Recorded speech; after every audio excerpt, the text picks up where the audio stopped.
Hi, in this video, we're going to go over the lungs and how they work. First, we're going to describe the process of inhaling.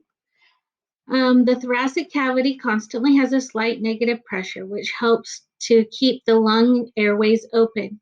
Throughout the inhalation process, the lung volume expands in reaction to the diaphragm and intercostal muscles contracting, therefore expanding the thoracic cavity. Based on the principles of Boyle's law, when there is a result of increased volume, there is an increase in pressure. The pressure decrease within the thoracic cavity is relative to the environment between the atmosphere and the thoracic cavity, permitting air to quickly enter the lungs, leading to the occurrence of inhalation. The result of increased volume is primarily attributed to an increase within the alveolar space due to the bronchi and bronchioles being rigid structures that do not alter their size.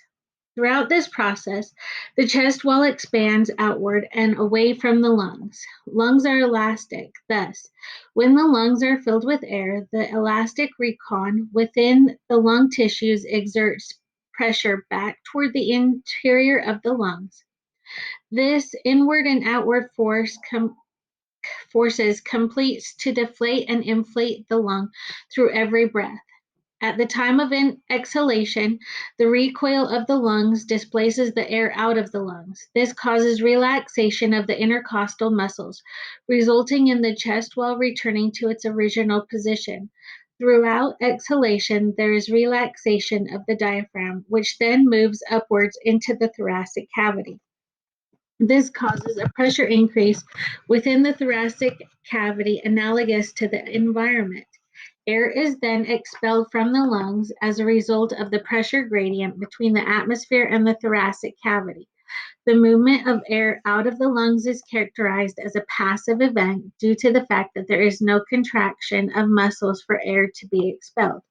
So inhalation, we're going to take the balloon and we're going to pull down on the bottom balloon, and you can see that the lungs inside begin to inflate. When we push the balloon upwards into the diaphragm, the air goes out of the lungs.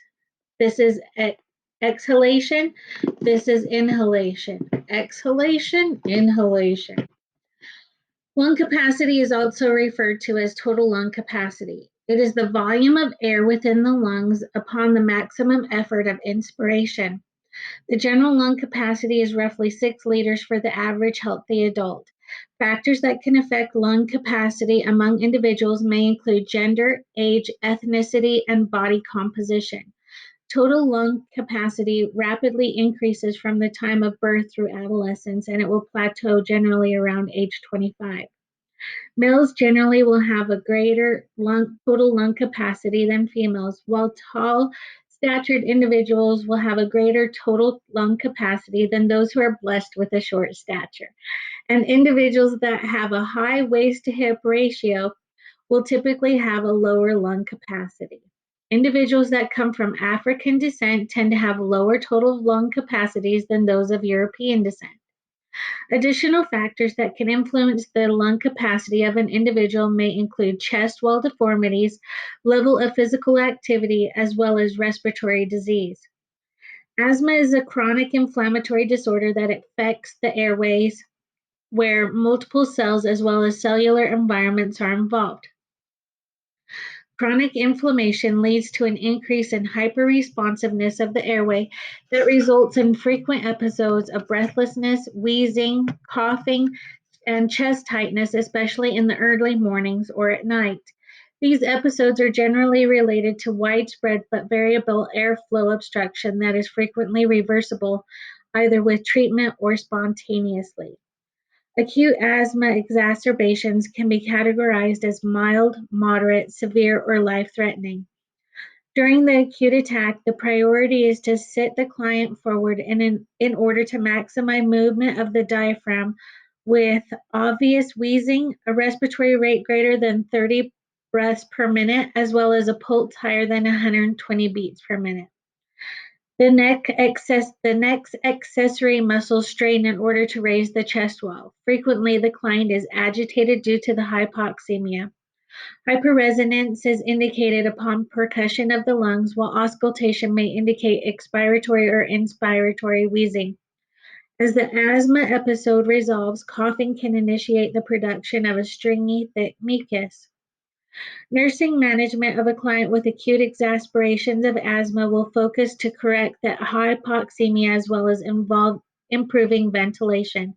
The nurse should continuously monitor oxygen levels through pulse oximetry as well as initiate supplemental oxygen by nasal cannula or mask in order to achieve an oxygen saturation of greater than 90%.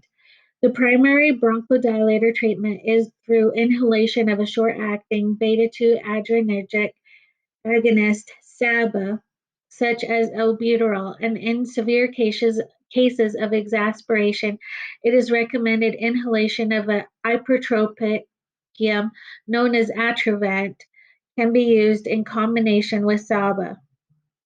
A combination of both albuterol and ibuprofen is Combivent. In patients that do not respond initially to SABA alone, corticosteroids may be utilized. It is important for the nurse to teach a client with asthma about the proper use of inhalers as well as oral hygiene following the use of inhalers. The nurse should also remember to include the name of the medication, its purpose, dosage of the medication, as well as the preferred method of administration and when to take the medication. The nurse should consider the client's activities of daily living that require energy expenditure. It is also important to educate regarding potential side effects of the medication as well as appropriate actions that should occur during with side effects, consequences of not taking the medication, as well as maintenance of the delivery device.